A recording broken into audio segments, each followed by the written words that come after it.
पाक बहरिया हो या पाक आर्मी, हर महाज पर डट कर मुकाबला करने के लिए तैयार। मुल्क में सैलाबी सूरत हाल हो या फिर कोरोना जैसी वबा, हमारे जवान शाना बशाना खड़े होते हैं। मुश्किल महाज पर डट जाने वाले पाक फौज के जवानों को सलाम। पाक बहरिया कोरोना मुतासरीन की मदद को आ गए। कोरोना के फैलाव को रोकने के लिए जहां लॉकडाउन से गरीब लोग मुतासिर हुए और नौबत पाकों पर आ गई, तो ऐसे में पाक बहरिया मुतासिरीन की मदद को आ गई। पाक बहरिया की कोरोना से मुतालिक इमदादी सरगर्मियां जारी हैं।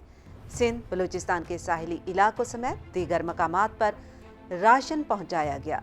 कई जरूरतमंद खानदानों को पाक बहरिया की जानिब से राशन की तकसीम किया गया। सिर्फ यही नहीं, मुख्तलिफ अस्पतालों को तिब्बी सामान भी मुहैया किया गया। नाज़रीन, ये तो थी पाक बहरिया की खिदमात। हकाइक पर मबनी खबरों के लिए जुड़े रहें सच्चल टाइम्स के साथ।